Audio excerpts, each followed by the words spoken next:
സർക്കാരും തിരുവിതാംകൂർ ദേവസ്വം ബോർഡും ചേർന്ന് നടത്തുന്ന അയ്യപ്പ സംഗമത്തിന് NSS സർവ്വവിധ പിന്തുണയും നൽകിയിരിക്കുകയാണ്. അതേസമയം ഇവിടെ BJP, വിശ്വ ഹിന്ദു പരിഷത്ത് ഇവരൊക്കെ തന്നെ അതിശക്തമായിട്ട് എതിർപ്പും പ്രകടിപ്പിച്ചു നിൽക്കുന്നു. NSSന്റെ പിന്തുണ ഏത് തരത്തിൽ പോകുമെന്നാണ് നമുക്ക് അറിയേണ്ടത്. കാരണം ശബരിമലയിൽ യുവതീ പ്രവേശം നടത്താൻ വേണ്ടി വ്യഗ്രത കാണിച്ച CPM മന്ത്രിസഭ അതിനെ എതിർത്തുകൊണ്ട് നാമജപ ഘോഷയാത്ര നടത്തിയവരാണ് NSS. അവര് ഇവിടെ ഇതിന് പിന്തുണ നൽകിയിരിക്കുകയാണ്. അയ്യപ്പ സംഗമം നല്ലത് തന്നെയാണ്, പക്ഷെ ആ സംഗമം ഏത് തരത്തിലുള്ളതും കൂടി ആണ് എന്നുള്ളൊരു ചോദ്യവും നിൽക്കുന്നു. അയ്യപ്പ സംഗമം എന്ന് പറയുന്നത് ലോക കേരള സഭ എന്ന് പറയുന്നത് പോലെ ആഗോളതലത്തിൽ ഒരു അയ്യപ്പ കച്ചവടമാണ്. ഇവിടെ അയ്യപ്പ കച്ചവടം നടത്തിയാൽ CPMന് കിട്ടുന്നത് കുറേ പണവും കുറേ വോട്ടുകളും അത് പ്രതീക്ഷിച്ച് നടത്തുന്ന ഒരു സംഗമമാണ്. അതൊരു തരത്തിൽ പരോക്ഷമായിട്ടൊരു പശ്ചാത്താപം കൂടിയാണ്. സുപ്രീം കോടതി കേരളം കൊടുത്ത സത്യവാങ്മൂലത്തിൻ്റെ അടിസ്ഥാനത്തിൽ, അതായത് ശബരിമലയിൽ സ്ത്രീകൾ പ്രവേശിക്കുന്നതിന് തങ്ങളെതിരല്ല എന്നുള്ളൊരു സത്യവാങ്മൂലം കൊടുത്തതിൻ്റെ ബലത്തിലാണ് സുപ്രീം കോടതിയുടെ വിധി വന്നത്. അതൊരു വലിയ വിപ്ലവമാക്കി അങ്ങ് മാറ്റാൻ സഖാക്കന്മാർ കാണിച്ച അമിത ആവേശമാണ് കേരളത്തിലെ അയ്യപ്പ ഭക്തന്മാരെ ആകമാനം, കേരളത്തിലുള്ളതല്ല കേരളത്തിന് പുറത്താണ് അയ്യപ്പ ഭക്തന്മാർ കൂടുതൽ, അവരെ എല്ലാം ഞെട്ടിച്ചത്. അവിടെ റഹന ഫാത്തിമയെ പോലുള്ള, തൃപ്തി ദേശായിയെ പോലെയുള്ള, ബിന്ദു അമ്മണിയെ പോലെയുള്ള ശരിക്കും അയ്യപ്പ ഭക്തി മനസ്സിലില്ലാതെ അതൊരു നാട്യവും കാപഠ്യവും ശബരിമലയെ തകർക്കാനുള്ള ഗൂഢതന്ത്രവുമായി മനസ്സിൽ പേറിക്കൊണ്ട് നടക്കുന്നവരെ പോലീസ് വേഷമിട്ട് കമൗഫ്ലാഷ് ചെയ്തുകൊണ്ട് മുതിർന്ന പോലീസ് ഉദ്യോഗസ്ഥന്മാരുടെ നാണമില്ലാത്ത സംരക്ഷണത്തോടുകൂടി മലയിലേക്ക് ചവിട്ടിക്കൊണ്ട് ശരിക്കും ശുദ്ധഭക്തന്മാരായിട്ടുള്ള അയ്യപ്പന്മാരെ കബളിപ്പിച്ചുകൊണ്ട് സന്നിധാനത്ത് കൊണ്ടെത്തിച്ച് അതുവരെ നമ്മൾ തീർത്ത ആ ദക്ഷിണാത്യനായ ദൈവത്തിൻ്റെ വിശ്വാസ ഗോപുരം തകർക്കാനുള്ള ബാബറി മസ്ജിദ് തകർത്തതുപോലെ തന്നെ അത് പിന്നെ പരസ്യമായിരുന്നു, ഇത് രഹസ്യമായിരുന്നു. നിഗൂഢമായിട്ടുള്ള നീക്കമാണ് ഭക്ത മനസ്സുകളിൽ രക്തപ്രവാഹം ഉണ്ടാക്കിയത്.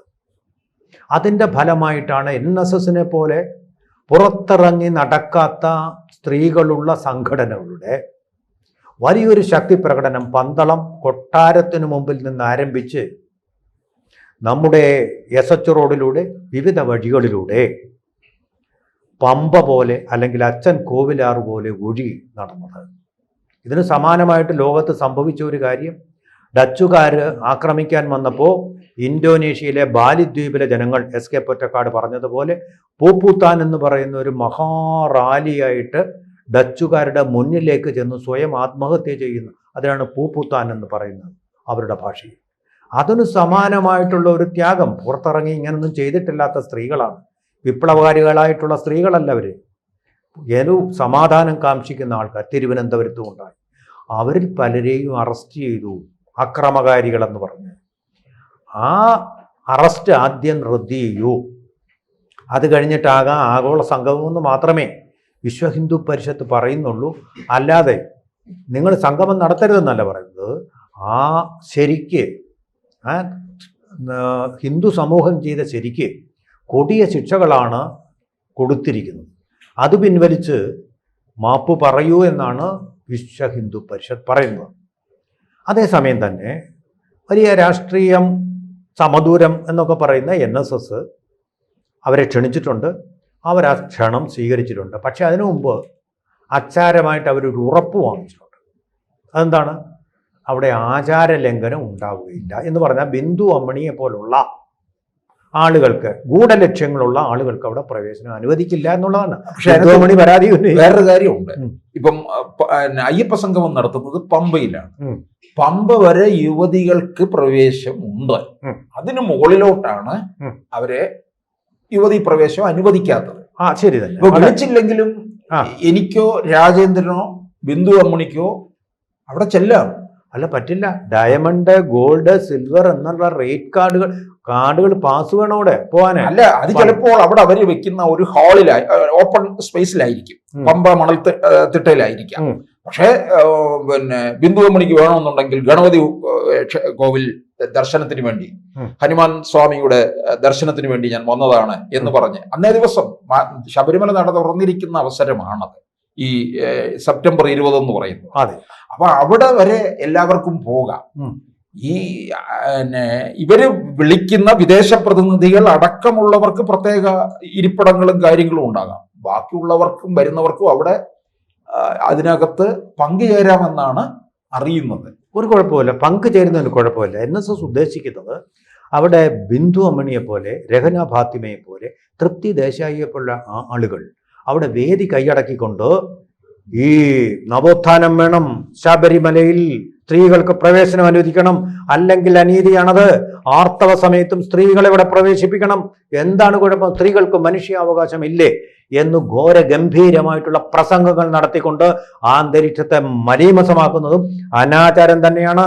ഇത് ഹിന്ദു വിശ്വാസികളുടെ ഒരു ക്ഷേത്രമാണെങ്കിലും എല്ലാ മതവിശ്വാസികൾക്കും പ്രവേശിക്കാം. പക്ഷേ അതിനൊരു ആചാരമുണ്ട്, ശബരിമല തന്ത്രി പറയുന്ന ഒരു ക്രമമുണ്ട്. അതാണ് അതിൻ്റെ വിശുദ്ധമായ ഭരണഘടന. ആ ഭരണഘടനയെ ലംഘിക്കുന്ന തരത്തിലുള്ള ഉദ്ബോധനങ്ങൾ അവിടെ പാടില്ലെന്നുള്ളതാണ് NSS പറഞ്ഞിരിക്കുന്നത്. അതാണ് അനാചാര ലംഘനം. ആ പരിസരത്ത് ഈ ശബ്ദം കൊണ്ട് മലീമസമാകാൻ പാടില്ല എന്നുള്ളത് തന്നെയാണ് പറഞ്ഞിരിക്കുന്നത്. വ്യക്തമായി അതിന് ഉറപ്പ് ഗവൺമെന്റ് കൊടുത്തു എന്നാണ് NSS പറഞ്ഞിരിക്കുന്നത്. കാര്യം എന്തെന്നറിയാമോ, പിണറായിക്ക് അറിയാം അത് പിന്നെ കൈപൊള്ളിയെന്നറിയാം. 2018 യുവതീ പ്രവേശം അല്ലെ, 19 നടന്ന ലോക്സഭാ തെരഞ്ഞെടുപ്പില് ഇവർക്ക് തിരിച്ചടി കിട്ടി എന്നുള്ളതാണ്. അപ്പൊ അതിനകത്ത് തിരിച്ചടി കിട്ടിയതിൽ കോൺഗ്രസ് ആണ് ഇവിടെ വിജയിച്ചത് 19 മണ്ഡലങ്ങളിലും. അതിന് വേറൊരു ഘടകം കൂടി ഉണ്ടായിരുന്നു. രാഹുൽ ഗാന്ധി വയനാട്ടിൽ മത്സരിക്കുന്നു. വയനാട്ടിൽ നിന്ന്, കേരളത്തിൽ നിന്ന് ജയിച്ചു പോകുന്ന ഒരു MP ആണ് ഇനി അടുത്ത ഇന്ത്യയുടെ പ്രധാനമന്ത്രി എന്ന് കേരളത്തിലെ ജനങ്ങളെ പറഞ്ഞു പറ്റിച്ചു ഈ കോൺഗ്രസ്സുകാർ. അപ്പൊ ആ തരത്തിലും കൂടി ഒരു മുന്നേറ്റം ഉണ്ടായി എന്നുള്ളതാണ്. പക്ഷെ എന്തായാലും ഇത് CPM തന്നെ ഒരു സർവേ നടത്തിയപ്പോൾ ഇവർക്ക് തിരിച്ചടി കിട്ടിയെന്ന് മനസ്സിലായി. ഹൈന്ദവ വോട്ടുകൾ മാറിപ്പോയി അമിതാവേശം മൂലം.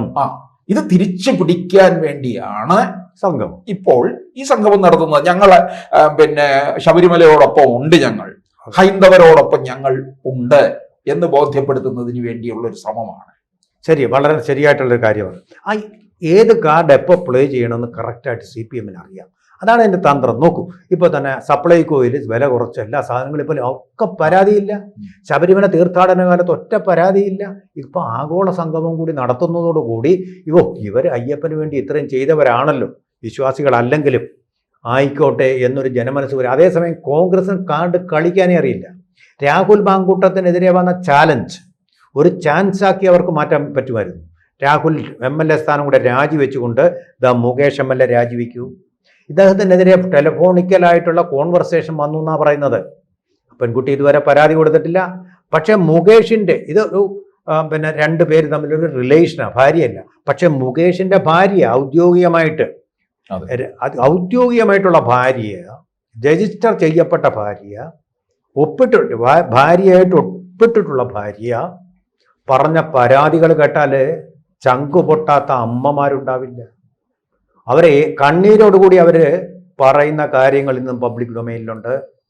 സ്വന്തം ഭാര്യയെ അപഹസിച്ച, സ്വന്തം ഭാര്യയെ അപമാനിച്ച, പീഡിപ്പിച്ച ഒരാൾ നിയമസഭയിൽ കയറ്റാൻ കൊള്ളാവുന്ന ആളാണോ? നിയമപരമായിട്ട് ശരിയാണോ? കുടുംബത്തിലെ പീഡനങ്ങൾക്കെതിരെ ബില്ല് കൊണ്ടുവന്ന ഒരു സംസ്ഥാനം ചെയ്യേണ്ട കാര്യമാണോ? ആ ചോദ്യം അവർക്ക് ചോദിക്കാനൊരു അവസരമല്ലേ ഇത് രാഹുൽ മാങ്കൂട്ടത്തിൽ കൊടുത്തത്? അതുപയോഗിച്ചു. അതുപോലെ ഇവരുടെ വിൻസെന്റിനെയും പുറത്തെടുത്ത് കളയരുത്. എന്തിനാ ഇനി ഏതാനും ദിവസങ്ങൾ മാത്രമുള്ള ഒരു നിയമസഭയിൽ അവരെ വെച്ചിരുത്തിക്കൊണ്ട് പാപികളായിട്ട് തീരുന്നത്? അവിടെയാണ് കോൺഗ്രസ് പിഴച്ചു പോയത്. എന്നിട്ട് ഈ കോപ്രായങ്ങളെ പിന്നെ അവിടെ എന്താ പാലക്കാട്ടുള്ള ആളിൻ്റെ കുടുംബത്തിൽ നടന്ന കാര്യങ്ങളെക്കുറിച്ചൊക്കെ പറയുന്നത് എത്ര തരം താഴ്ന്നു പോകുന്നു രാഷ്ട്രീയം. ഇതിനകത്ത് ഇനിയിപ്പം അയ്യപ്പ സംഗമത്തിനെ കുറിച്ചുള്ള ഇതിനകത്തൊരു ഗൂഢലക്ഷ്യമുണ്ട് എന്ന് BJP അടക്കം പറയുന്നുണ്ട്. കാരണം ശബരിമലയെയും അയ്യപ്പനെയും വിൽപ്പനയ്ക്ക് വെച്ചുകൊണ്ട് പിണറായി സർക്കാർ മുമ്പോട്ട് പോകുന്നു എന്നാണ് പറയുന്നത്. തിരുവിതാംകൂർ ദേവസ്വം ബോർഡാണ് ഇത് നടത്തുന്നത്, സർക്കാർ ഇതിനു വേണ്ട സൗകര്യങ്ങൾ ചെയ്തു കൊടുക്കുന്നു എന്ന് മാത്രമേ പറയുന്നുള്ളൂ. പക്ഷേ തിരുവിതാംകൂർ ദേവസ്വം ബോർഡിന്റെ 75ാം വാർഷികമാണ് ആഘോഷിക്കുന്നത്. നല്ലത് തന്നെയാണ് ഇത് നടത്തുന്നത്. പക്ഷെ ഇതിന്റെ പ്രധാനപ്പെട്ട കസ്റ്റോഡിയൻ എന്ന് പറയുന്നത് പിണറായി വിജയൻ തന്നെയാണ് എന്നുള്ളത് വ്യക്തമാണ്. അതെ, കസ്റ്റോഡിയൻ അല്ല, അദ്ദേഹം പറഞ്ഞിട്ട് തന്നെ ആയിരിക്കും പ്രശാന്ത് ഇത് ചെയ്യുന്നത്. അദ്ദേഹമാണ് ഈ സ്ഥാനം ഈ പ്രശാന്തിന് കൊടുത്തത്. കോൺഗ്രസിൽ നിന്ന് വന്നപ്പോൾ അദ്ദേഹത്തിന് ഒരു സ്ഥാനം, കോൺഗ്രസ് ഇനിയും വന്നാലും ഇതുപോലെ സ്ഥാനം കിട്ടുമെന്നൊരു സന്ദേശവുമാണ് കൊടുത്തിരിക്കുന്നത്.